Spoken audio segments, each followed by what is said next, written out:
Chapter 13, Generation of Abraham. Begin all acts and thinking by using El-Kalundi all. Tablet 6, the destruction of Sodom and Gomorrah. 19 times 6 equals 114.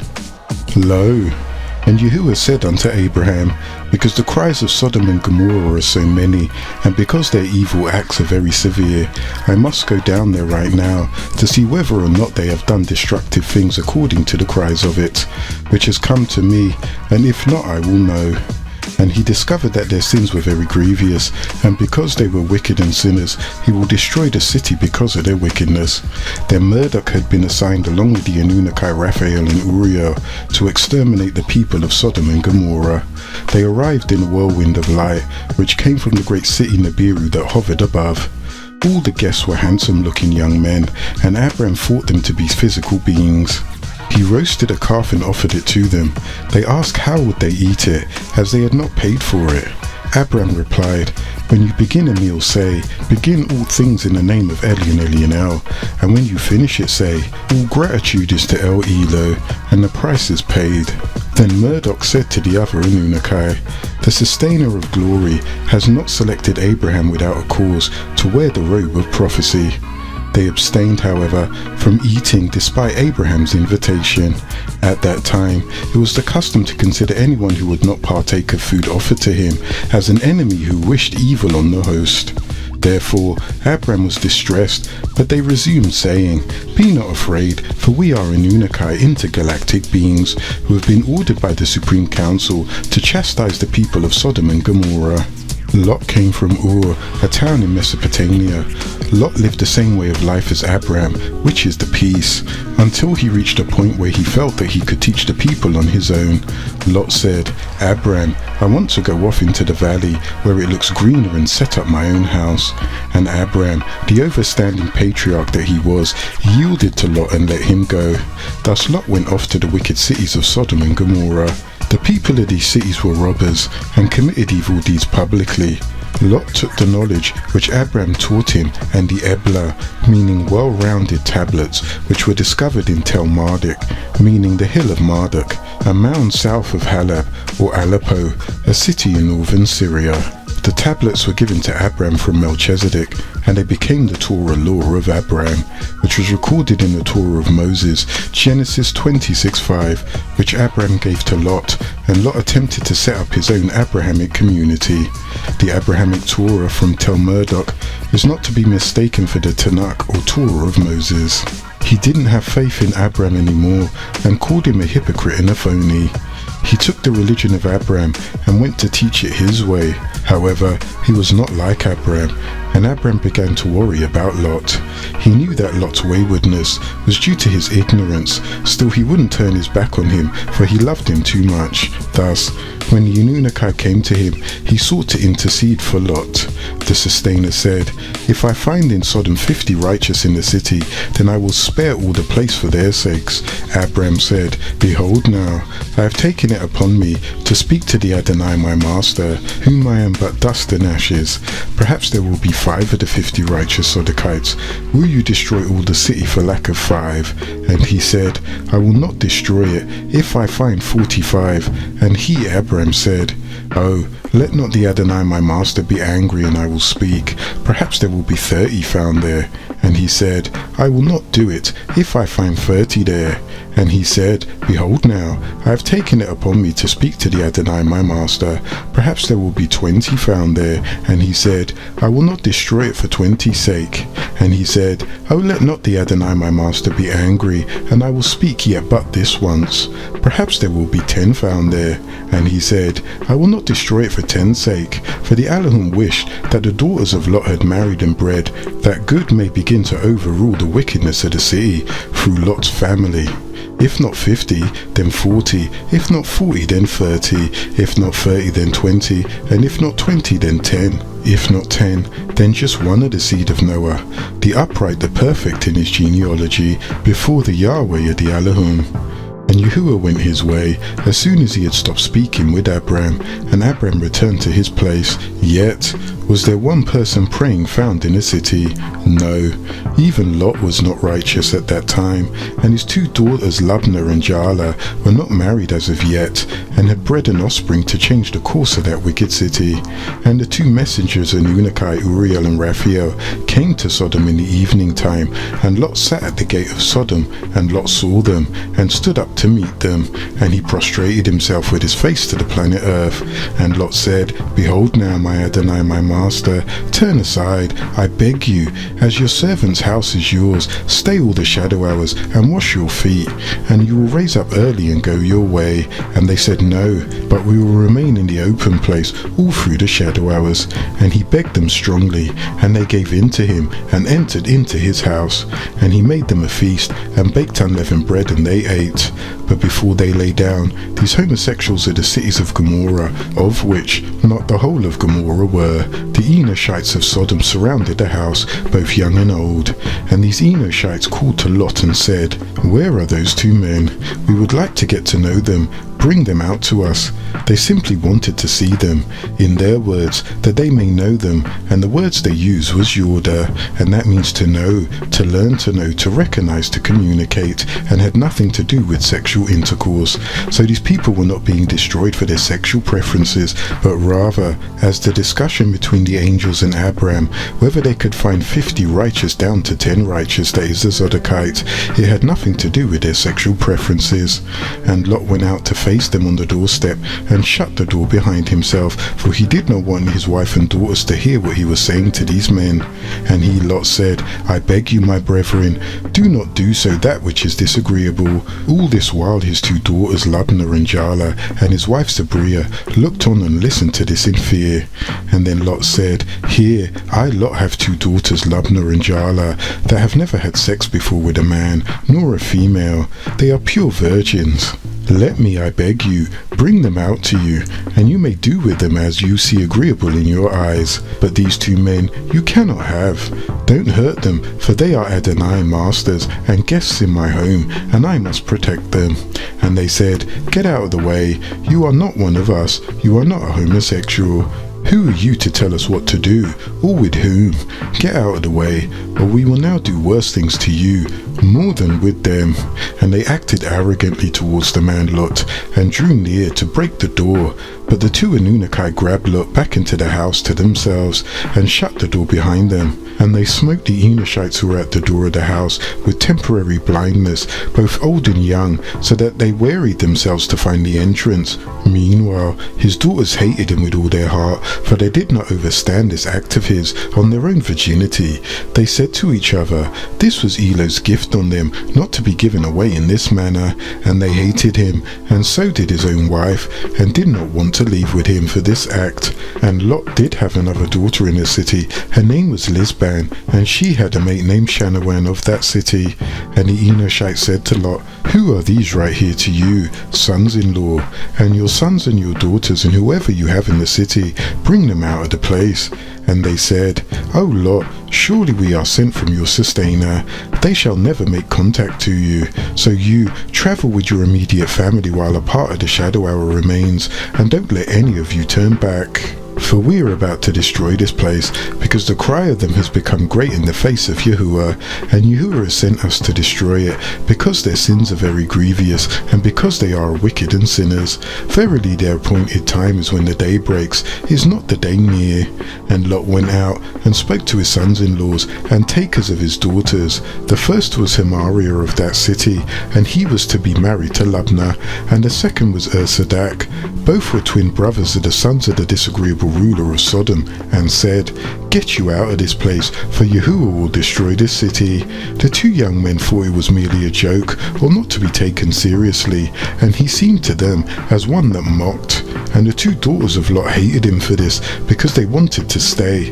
But Lot took them by their hands, and gave their hands to the two Anunnaki to lead them out of the city, as he fought with his own wife, who did not want to leave her first home.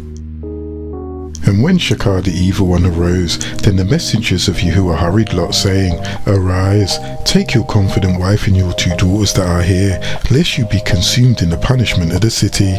But Lot lingered, and the Enoshites laid hold upon his hand, and upon the hand of his confident wife, and upon the hand of his 2 daughters, Yahuwah being merciful to him. And they brought Lot forth, and Lot sat outside the city. And in time, when they had brought them forth outside, they said, Escape for your spirit, look not behind you, neither stay in any of the plain, escape to the mountains, lest you be consumed. And Lot said to them, Oh, it's not so, Adonai masters. Behold now, I your servant have found favour in your sight, and you have magnified your grace, which you have showed me in saving my life, and I cannot escape to the mountains, lest disagreeable things overtake me and I die. Behold now, the city is near to flee to, and it is a little one. Oh, let me escape to Zoar. Is it not a little one? And my spirit will live. And he said to him, Lot, Behold, I have lifted up your faces this thing also, and I will not overthrow the city of which you have spoken. Hurry, escape there, for I cannot do anything till you arrive there. Therefore the name of the city was called Zoar, insignificant city. Lot told the 2 men with his daughters to meet him at the little town called Zoar, and they told him, Don't look back at the light of the city, and don't turn around. Run for your lives, don't look back, and don't stop in the valley. Run to the hills, so that you won't be killed. Lot said, No, not the hills, I will meet you at Zoar. The sun having appeared to have risen upon the planet Earth when Lot arrived at Zoar. But when Lot and his wife got to Zoar and did not find their daughters and the 2 men, his wife broke away and ran back to the city for her 2 daughters, for she thought they had returned for their mates to be. And he turned upside down those cities, and all the plains, and all those who dwelt in the cities, and that which grew upon the Adamah ground. And Yahuwah rained upon Sodom and upon Gomorrah with the weapon of Murdoch called Tilu, a plutonium-headed missile. Plutonium is a highly radioactive chemical element, the 5th member of an actinide series of the periodic table. Its symbol is Pu, its atomic number is 90 and 4, and its weight being 239.13. The isotope with the mass 239. The stablest plutonium isotope is that with a mass of 244. The name is derived from the planet Pluto, where it was first developed and tested for the first time, and left Pluto with a wobbling sporadic orbit. 100 tons was exploded over Sodom and Gomorrah, which created a supernatural flame from Yahuwah El Elo out of the skies. But when Lot's confident wife Sabria turned back from behind him, she looked straight up at what looked like an atomic sun, and because of the extremely bright beam from the explosion, she became paralyzed like a pillar of salt. Her heart stopped at that moment, and Lot sat and cried as he saw her frozen body go under the earth in the great earthquake of that city. And Abram got up early in the daylight hour and hurried to the place where he had stood before Yahuwah, and he looked towards Sodom and Gomorrah and towards all the parts of the planet Earth in the plains, and behold, the smoke of that part of the planet Earth went up as a smoke from a smelting oven. And in time, when the Elohim Anunnaki finished destroying the cities of the plain, the Elohim remembered what he had promised to Abram, and he saw Lot sitting by the rock and did help him to escape safely. Because Lot was afraid of the ruler of Zoar, whose name was Sodom, he sent Lot out of the midst of the overthrown, when he, the Elohim, overthrew the cities in which Lot dwelt. When he found his 2 daughters, they were at the ruler's place, and the 2 Anunnaki had gone their way, for the daughters of Lot also hated them, for it was their fault as they saw it. Lot's daughters expected to meet their mother waiting for them. They did not have faith in Lot's story, but thought he killed their mother, or gave her to the homosexuals for his own freedom. So they plotted on Lot to curse him because they hated him. Lot dwelt in the mountain, and his 2 daughters were with him, for he feared to dwell in Zoar, and he dwelt in a cave, he and his 2 daughters Labna and Jala. And the firstborn daughter Labna said to the younger daughter Jala, Our father Lot is an elder, and there is not any human male living beings in that whole part of the planet Earth to come to us as husbands. Come, let us make our father drink wine, and we will have sexual intercourse with him, that we may preserve the seed of our father, have children. And they caused their father to drink wine that shadow hour, and the firstborn Labna went and had sex, and laid with her father. and he did not know when she lay down, nor when she arose. And on the next day, the firstborn Lubna said to the younger Jala, Behold, I, the last shadow hour, laid with my father Lot. Let us make him drink fig wine this shadow hour also, and you go in and have sex with him, that we may preserve the seed of our father. And they caused their father to drink wine that shadow hour also, and the younger arose and laid with him, and he knew not when she lay down, nor when she arose. In this manner both the daughters of Lot became pregnant by their father, and the firstborn Lubna gave birth to a son, and called his name Moab, meaning, from my own father. The same is the father of the Moabites today. And the younger Jala, she also gave birth to a son, and called his name Ben-Ami, meaning, son of my own nation of people. The same is the people of the children of Ammon to this day. Lot took his own life for this act, a great sin, and his daughters returned to the land of Zoar, and stayed with the ruler as his own.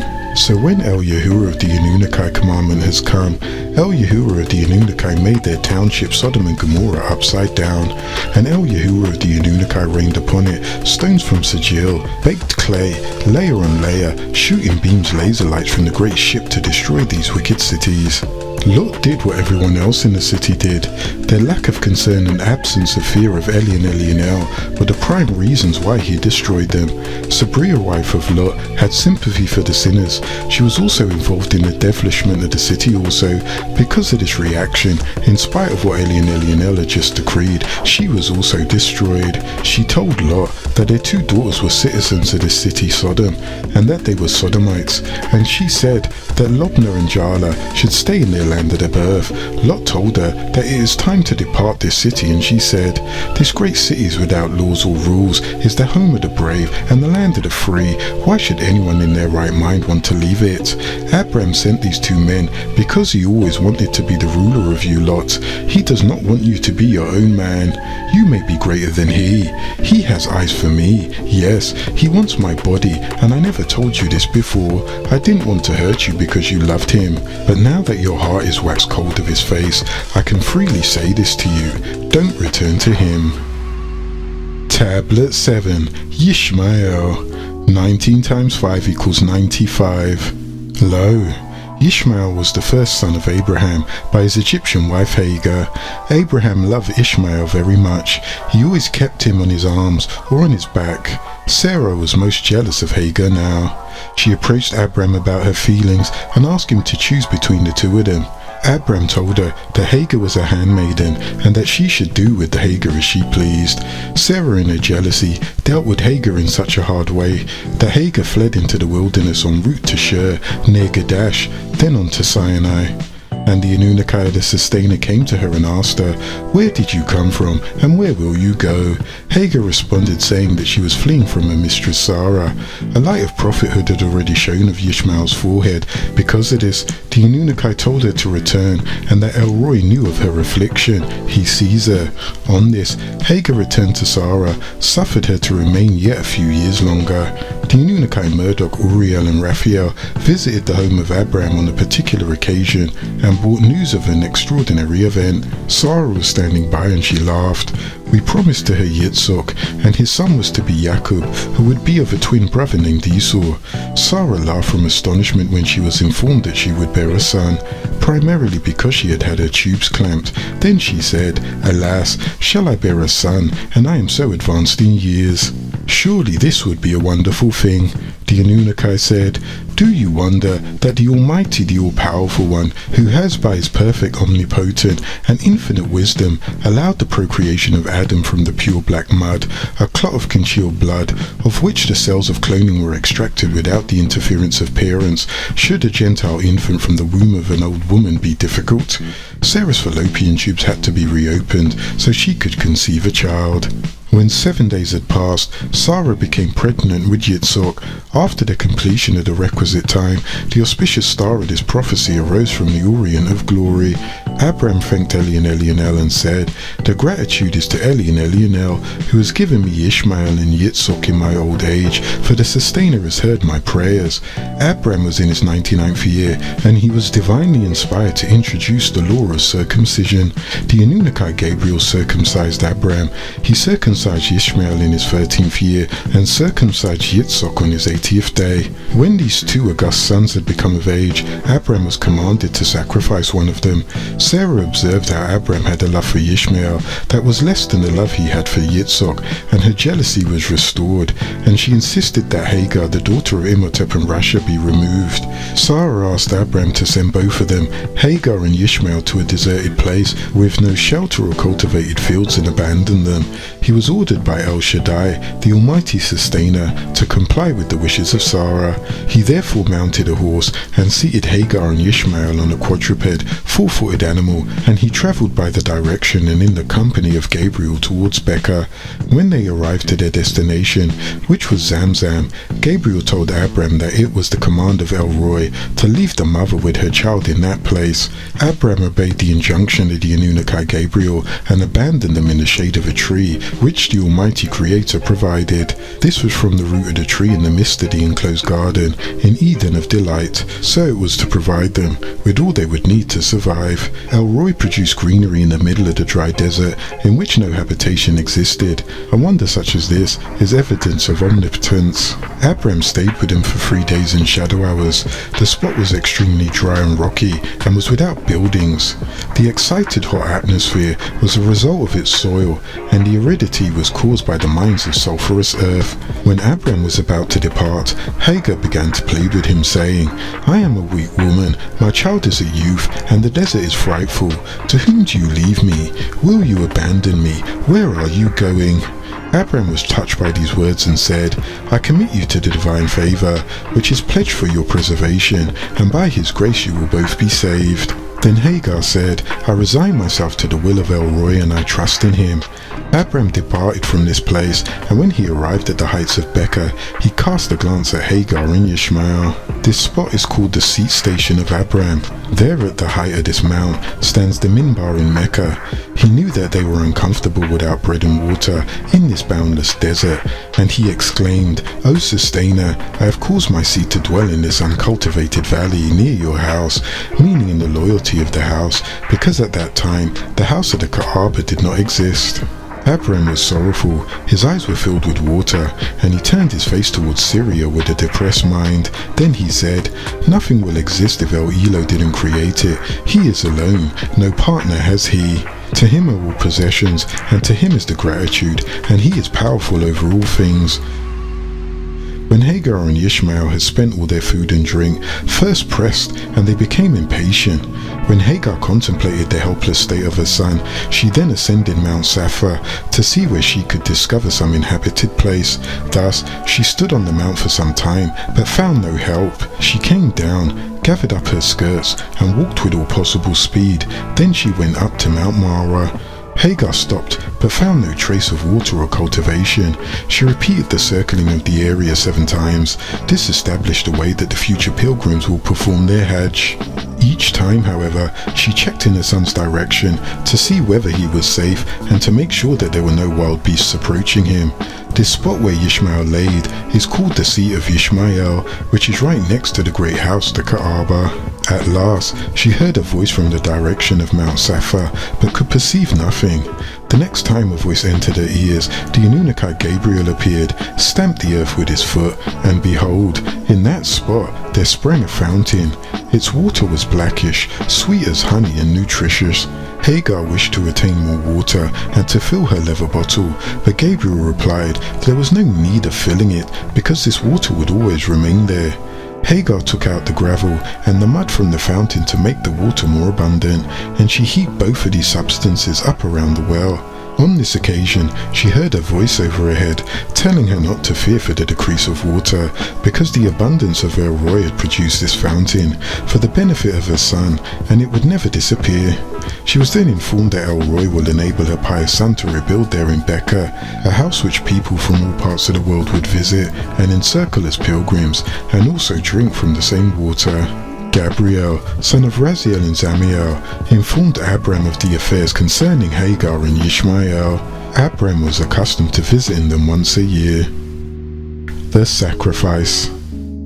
When Yitzhak turned 4 years, 4 months and 4 days old, Gabriel told Abram, "Now take your son, your only son whom you love, Yitzhak, and go into that part of the planet Earth of Moriah, chosen by Yahweh, and take him up there for an ascending offering upon one of the mountains, which I will tell you of." And Abram rose up early in the daylight hour, and saddled his ass, and took 2 of his young men with him, Ulah, he who is elevated, and Elon, he who is strong, and also Yitzhak his son. And he cut wood for the ascending offering, and he rose up and went to the place of which the Elohim had told him. And on the 3rd day Abram lifted up his eyes, and saw the place far off. And Abram said to the youth Ulah and Elon, "Remain here with the ass. I and the lad Yitzhak will go in this manner up there, and both of us will go and prostrate and come again to you." Abram took the wood of the ascending offering, and laid it upon Yitzhak his son to carry. And he, Abram, took in his hand a torch of fire and a knife. And they both went together. And Yitzhak spoke to Abram his father, and said, "My father, here I am your son." And Yitzhak said, "Here is the fire and the wood, but where is the lamb for the ascending offering?" And Abram said to Yitzhak, "O my son, I dreamt that I was sacrificing you. Now look straight at me, and tell me what you see in this dream." Yitzhak said, "Do what you were ordered to. You will find me, if it pleases El Elo of the patient ones willing." And Abram said, "The Elohim will appear, and provide the lamb himself for an ascending offering, my son." So they went both of them together, and they came to the place of which the Elohim told Abraham of. And Abram built an altar there, and laid the wood on the altar, and bound Yitzhak his son, and laid him on the altar upon the wood. And Abram stretched forth his hand, and took the knife to kill his son. And the messenger of Yahuwah called out to him from the skies, and said, "Abram, Abram." And Abram said, "Here I am." And the messenger said, "Don't lay your hand upon the lad, neither do anything to him. For now I know that you fear the Elohim, seeing that you have not withheld your son, your only son, from me." And Abram raised his eyes, and looked, and here behind him was a ram, caught in the bushes by his horns. And Abram went and took the ram, and offered it up as an ascending offering instead of his own son. And Abram called the name of that place Yahuwah Yireh, he who is. And it is said, to this very day, in that mount of Yahuwah, it will be provided to take him into the mountain, and offer him on the altar as a burnt sacrifice. For this was a great challenge, for never before in the seed of Adam was there a human sacrifice, and Sarah thought that Abram had become deranged and disagreed with his undertaking. But Abram took his son and went his way. So both of them surrendered themselves, and Abram put his face towards the ground. Surely we call out to him, saying, "O Abram, surely you have confirmed the truth of this vision. Now surely, like this we will reward those who do good." Surely this was a clear trial, and indeed we ransomed him by a sacrifice by splitting the throat, and it was a supreme thing. And we left this record in history about him, Abram, from then until the end of all times. So peace be upon you, Abram. Like this we will reward those that do good. Surely Abram was one of our servants, the faithful. And it is the fool who lies, and says it was Yishmael our servant that was to be cut, when the truth is that it was Yitzhak. And we gave him the good news of Yitzhak, as being a newsbearer from the perfectionists. And this is how this event was commemorated in the school of Mohammedism. This special event is called Al-Haadi, and it is a celebration commemorating the willingness of Abram to sacrifice his beloved son in the name of his Adonai. Similarly, the festivities distinguishing this auspicious occasion has been denominated the Feast of Sacrifice, symbolizing the meat that was replaced for Yitzhak and how it was feasted upon. This is why we have a big feast. Moreover, because of this manifest sign of faith and courage as exhibited by Abram, every mature solvent person is enjoined to offer a sacrifice as a sign of faith on the Feast of Sacrifice. On the daylight hour of this day at 10 o'clock a.m., we have a khutbah, a sermon speaking of this event.